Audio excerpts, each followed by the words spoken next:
Welcome to Innate Express Podcast. I'm Haig John, chiropractor in Melbourne, Florida. Our mission is to ground you in service and inspire you to serve at your very best. Let's get started. Good morning, everyone. Good morning. The desire to want something, if you want it badly enough, it will manifest in one's life. When we first start doing manifestations, things like that, it becomes is it really going to happen? Do I really want this? And, what is it that I'm going to attract in my life? And you start seeing it, and we start judging sometimes. Oh, that was just going to happen anyway, or what have you. But when we become good manifestors, we start seeing we're manifesting the people in our lives, we're manifesting the things in our lives. My friend Tracy Wright, we started chiropractic school together, and she's a master adjuster, and she just came for the weekend just to get adjusted herself. And for me, she lives in Jamaica. And, I got cared for myself, which was extremely important. She and I were talking about, the gravity tables, right? Dangle upside down. And we talked about it on Saturday evening. On Sunday evening, we went to my house I have for sale, and the neighbor had theirs out on the street, brand new, and I pulled over. I was like, "Hey, what's going on here?" He's like, "Oh, you can take it. We never use it. I just put it out there. Put it there for you." Right? And wow, it might be, a simple thing like that. That is that one little marker of yep, I'm on the right path. I can trust this. If I'm saying I'm sick, I'm going to create that sickness. If I'm going to say I'm well, I'm creating that wellness. I got into this little thing with someone on Facebook the other day about this woman. Oh, I'm so sick. I don't want to get sick. And I said, be careful what you wish for. She goes, I wish I wouldn't get sick. And I said, even if you're expressing health, your body's doing something amazing, give thanks for it. And then she went in this huge thing about, I'm all of a sudden an awful person because, I don't let her have her sickness vocabulary, right? And, a couple of days later, I see her post, oh, I'm so sick. Oh, my goodness, I feel so terrible. And she manifested that sick. And if we're creating this wellness and how well I am, how wonderful my body's doing something amazing, and give honor to it no matter what it is. I don't care if it's diarrhea or if it's massive mucus from your nose, whatever it is, vomiting are wonderful, beautiful things that your body is doing something amazing. When one wakes up in the morning and sneezes out a lot of mucus or whatever, have to blow your nose a lot, they say you better take a pill to suppress your allergies now. Well, there is a lot of dust and mites in your sheets and your mattress and your pillows, whether they're brand new or if they're 20 years old. There's different levels of that dust and different types of industrial dust, all those things. Your body wants those things out of you. Let me give you 2 minutes of sneezing or blowing your nose. How magical and wonderful is that? All that beautiful gift is saying, I'm trying to keep you well. Everyone else wants you to be sick so you can buy more of their dope, right? And they called it dope, drugs dope, like those are the drugs that you bought that were illegal. Now you got to be a dope to be on the legal drugs. If you're not doing the research and becoming the expert, if you're going to take a drug that lowers your cholesterol, you be the greatest expert in what that drug does, the physiology of it in your body. If you're going to take a vaccine, know absolutely everything that goes into it, how it really should be administered, or if it should be administered at all. Be the absolute expert in everything, including the food we eat. So when we're manifesting in our lives the things that we want, the desire is bigger than a want. I really want the weather to be warm.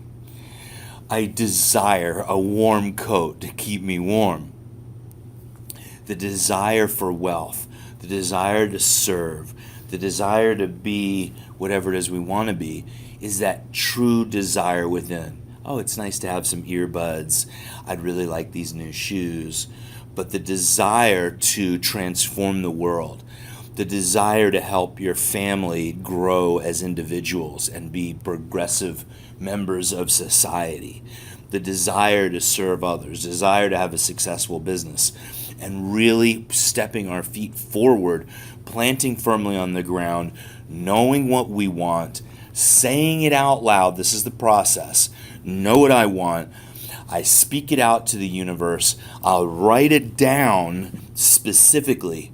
I want a silver BMW convertible, okay, 5-speed, and I don't want to pay more than $7,000 for it. Whatever it is. I'm just making an example, okay? When I bought my spine truck, I said I want a white Tundra and I want it for less than $12,000. And Tundras were very expensive. They still are. They weren't out for very long when I got the spine. And I looked and looked and looked. I was on cars.com. I was looking all night long. I woke up in the middle of the night and I got a message, look online for the truck. And I was looking and looking and looking. It was that message that woke me up, okay? And I'm looking and looking, and I was giving up. And I said, okay, I can get a Tacoma, the smaller one. I found those for that price. And something said, just keep looking. Look, look, look, look, look. That was your desire. I'm going to fulfill your desire. And there's one that popped up. It was $12,900, okay? $12,900. It was close. I took it, right? And lo and behold, and I wanted white, and I got a Tundra. It had leather, the whole 9 yards, for less than half the most of them that I saw. And so I bought it. And I found an artist to sculpt the spine for the back of the truck, did a beautiful job. Everything came in order exactly the way I expected it to, because I expected it to happen. I said it out loud. I commanded it. I listened to the message when I received it. I took action. I knew it was going to happen. When I found it, I took the next step. Now I'm saying me because I use myself as the example. That it happens to everyone on every level, whether it's a pair of shoes or, which might cost as much as a Tundra these days, I don't know. True story. A business, to be an entrepreneur the rest of your life, the job that you desire forever, like working for me, and you know, whatever it might be, to be an artist, to be an actress, to be a model, to be, you know, internationally renowned rock climber. I don't know.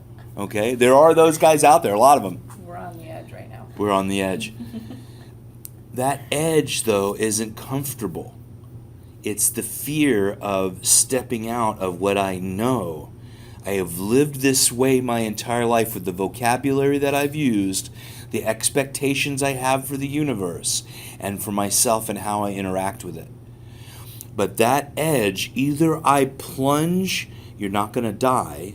Don't do this on an actual cliff, please, everyone. My disclaimer now. You're not going to die by having a clear vision of what you want in the world and then taking the action for it. You might be embarrassed to yourself mostly, right? I didn't achieve it. Well, you know what? It wasn't right at the time. Maybe you weren't thinking big enough.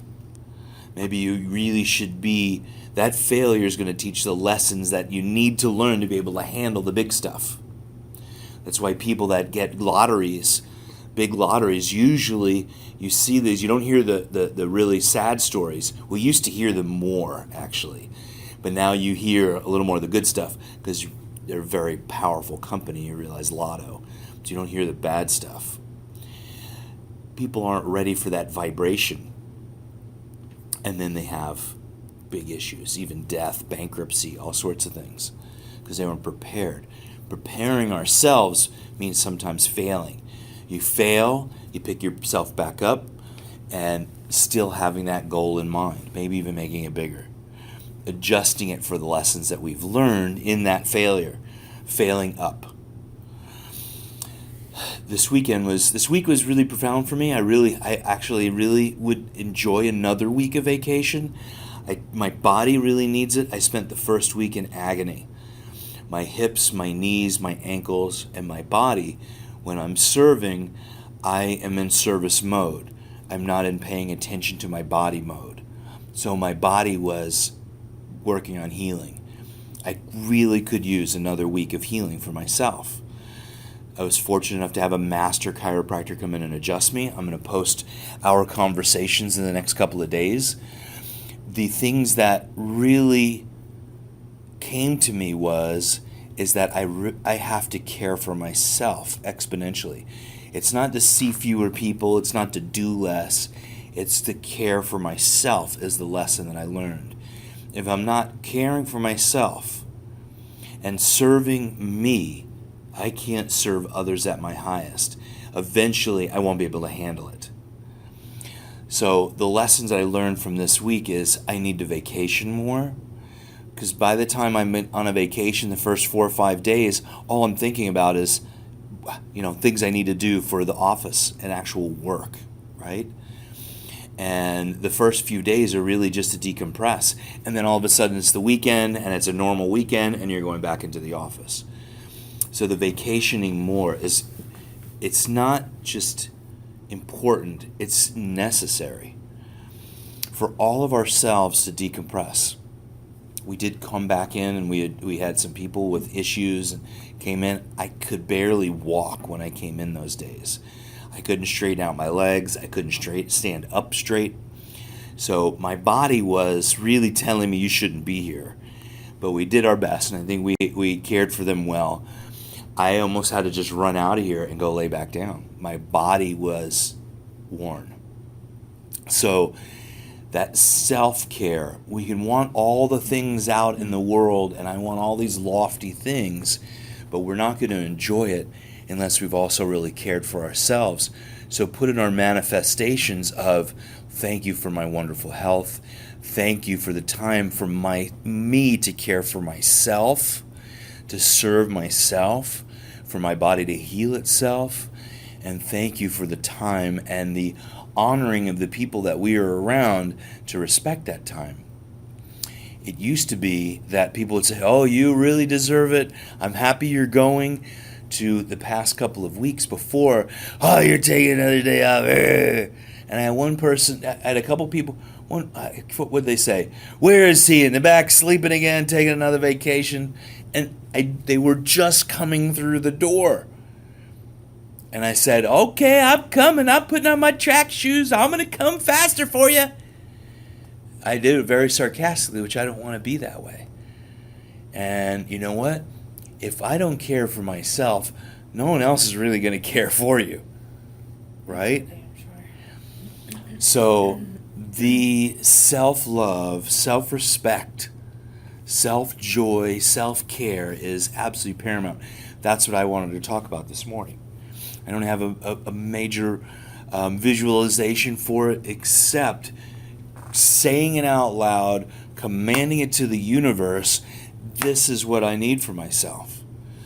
We have a lot of big plans. Indigo is coming up. I think I'm going to do it in March. We're going to do our mission trip to Brazil in March. And thank you for the wisdom of my Brazilian friends. That's rainy season for the entire month. So I also want to adjust a lot of people, but I also want to be able to enjoy ourselves and heal and be able to enjoy the beach and things like that. And same with the people that come with us. So we're going to very likely do Indigo, which is a healing festival in March 2020. So I've set that out in space.